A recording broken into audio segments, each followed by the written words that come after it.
Hello, Virgo. It's umomgtarot, and this is your Who's Reaching Out reading. So I'm going to use the Zodiac Oracle deck again. I love astrology. I mean, I feel like the energy flows a little bit better when I incorporate astrology, so I will be continuing to use this deck. And then I'm just going to do your typical spread, just to figure out who's reaching out this month, who's reaching out in the near future, or whenever you find this video.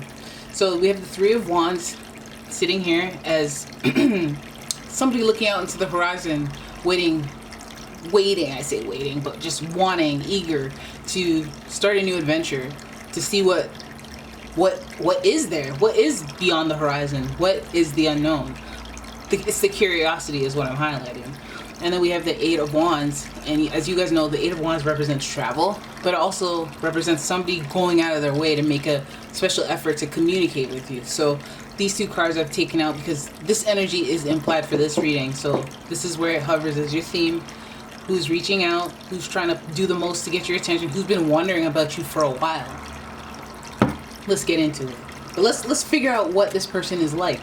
What's their personality like? What's their state like? Who is it? Who is it? It's a fire sign, which goes hand in hand with these two wands, but this is a fire sign, so it could be an Aries, Leo, or a Sagittarius. And you know the element of fire. It's about excitement, enthusiasm. This person's coming at you because they're excited, because they're happy, because they're really interested, they're excited, they have sexual energy to them as well. Then the next card you have is Gemini. So you got that I'm gonna charm you, I'm gonna persuade you, I'm gonna throw down. You know, they like to be very, very charming, these Geminis. They like to be smooth, sweet talkers, which they are. So they just get the credit where it's due. And so you're gonna have they're very handsome, very attractive people. They're very pretty when they're women. They're very handsome when they're men. It's the only sign that manages to pull that off.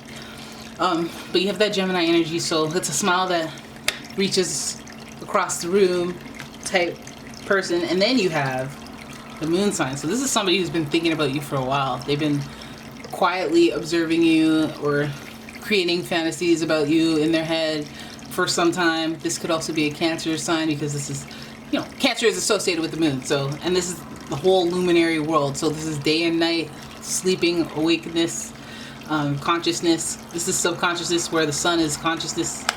The moon is what's on the inside. I feel like this person coming at you is almost like someone who's very attractive and someone who has a lot of passion or intensity or curiosity, to say the least, about you. And it's something that stems from the inside. So who knows, you might remind them of someone they used to love. You might remind them of someone that they just, for any reason. Let's say it was the way that you smell, the way that you look. It's connected to something that it resonates with them internally. So that's who this person is. Could be Aries, Leo, Sagittarius, Gemini, or a Cancer. Alright, so let's look at this spread. Let's see what's going on with you guys. Where does this reaching out occur? What's the circumstance? Oh! Great, first card. Eight of Pentacles. Alright, then we have the Five of Swords. That's work. Five of Swords. We have the Three of Swords in reverse. And then we have the Seven of Swords. Wow. Wow. Then we have the Strength card. So let's push that up a little bit. Just so you can see it. Just so you can see it. Okay. I don't know how easily you can see this card though. We have the Eight of Pentacles. And I asked, what is this? Who is this reaching out? What's going on? Who is this? This is a person who you work with. This is somebody connected to where your focus has been in terms of making money. So it could be somebody connected to a business venture, definitely somebody you work with, boss, and co-worker, subordinate, you name it. It's just somebody where your focus, your attention is supposed to be on that coin, is where this person emerges. Eight of Pentacles, very, very I'm focused on work person. So this could be you, this could be them, but I feel like there's definitely an interruption because of this effort. So it's definitely somebody who has a crush, and that makes more sense when I think about the fact that this person stares at you longingly and has these internal feelings about you with that moon energy. And just the fact that they're a Gemini, with the whole persuasiveness, it's almost like, you know, they grow on you. They grow on you. Fire, they're excited. That means they've thought about you. They fantasized. So you have the Five of Swords here, and so this person comes with a caveat. I feel like there's somebody else involved, and if they were to be with you, if they were to reach out to you, then it would mean they'd have to walk away from something else. And what that means to me is either they're in a position of authority where your dynamic with them would be somewhat of a controversy. But then on the other hand, they could also be in a relationship because of this Three of Swords sitting next to it. So they might have to walk away from that relationship in order to pursue you, to reach out to you. So that could be holding them stagnant, and that could be the part of the uncomfortableness of this change. This is the number 5. So number 5 is always unexpected change, and like, it's almost like it's a transitional number. It's like 4 is stable structure, 6 is a stable structure. You don't feel wobbly, you don't feel, you know, you're either on 2 feet or 4 feet, you know. 6s are not bad, it's not going to hurt you, but we don't have a 5-wheel thing unless we make it aerodynamic or whatever the heck. But Five of Swords is definitely, it's a cutting situation. It's not just this simple, you know, I choose you and you choose me. It's complicated. Five of Swords should be the card for it's complicated.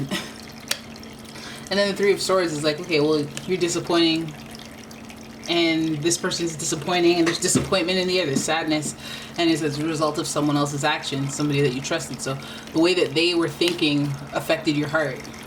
It was like a dagger to the heart, as the expression goes. This person looks like they're in a complicated situation where they can't just go towards you and work as it is. That's your livelihood. So a lot of people are very hesitant to start any type of relationship with anyone at the workplace. So that might be their one struggle, or their one, like, I can't. There might be more than one reason. It could be the work, and it could be the fact that they're in a relationship or have somebody else on the back burner or on the horizon. Then you have the Seven of Swords, which, another card that reinforces deception, and it just feels like there's more, especially if this is a Gemini deception, third party situation. It's like, I feel like this might be somebody who's trying to get away with something, so you might want to check the F-boy energy of this person. And also, there's just a lot of swords here, so it could be any air sign, Aquarius, Libra, or Gemini. Just a lot of mental gymnastics as it involves this person who's reaching out. But it just seems like maybe they're reaching out because you came as a surprise, because they just don't seem like they're in a comfortable situation. These are odd cards, not even.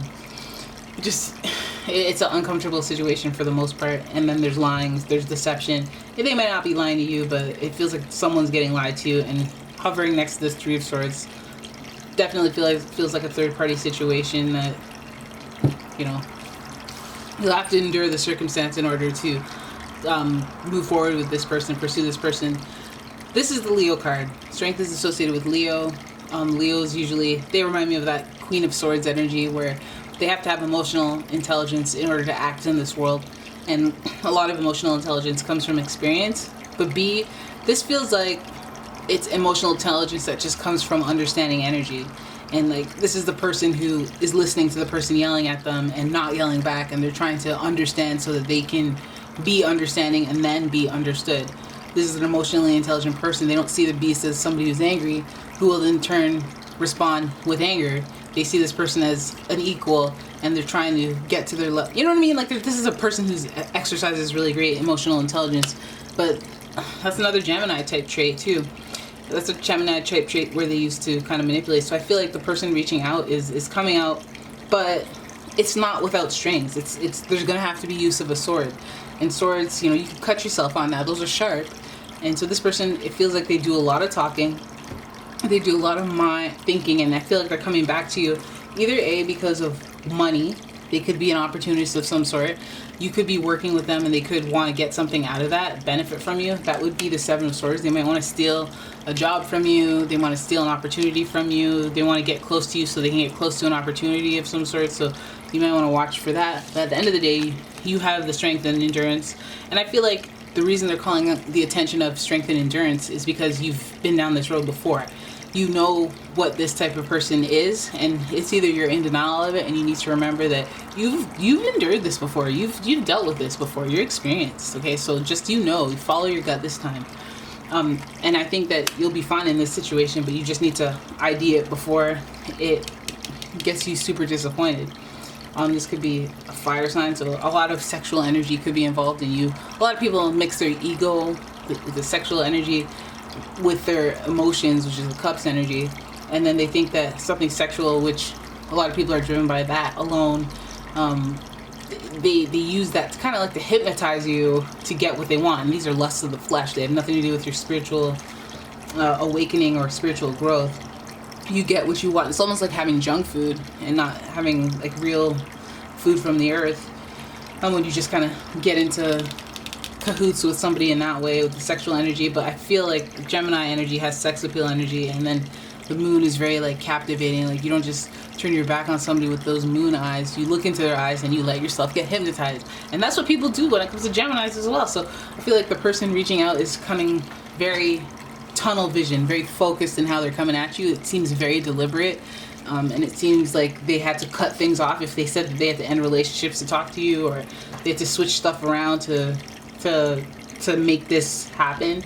I feel like, you know, you just watch that, because I don't like when somebody is trying to do something nice for me and then they let me know all the pain they went through to get me. It's like, what do you want? I already said thank you. What do you want me to do? You want more praise? I don't like praising people unless I want to organically. What are you doing? But then to top it off, there's the Seven of Swords. So I always feel like, you know, don't jump to conclusions and be like, you're lying. You're gonna deceive me. I met you at work. You're a Gemini. You're gonna lie. I know it. Just wait it out. You know, wait it out as if it's a possibility that they could lie, so you don't get mad at them because they didn't lie and you have no proof, and don't go looking for it. But you're just there going, I know this is possible, so I'm just gonna let this situation ride before it gets too sexual, and before you get what you want, before you start to benefit from my kindness. I'm just gonna wait it out. Like, let me just wait it out, because I don't know what you're trying to take advantage of, and all the things that come to hurt me, or people who try to take advantage of me, all that will come to light if I go with the flow, if I exhibit endurance, if you will. Okay? So that is your reading. I hope you enjoyed it. If you did, please give the video a thumbs up, subscribe to the channel, share the video, and I will see you in the next one, guys. Bye!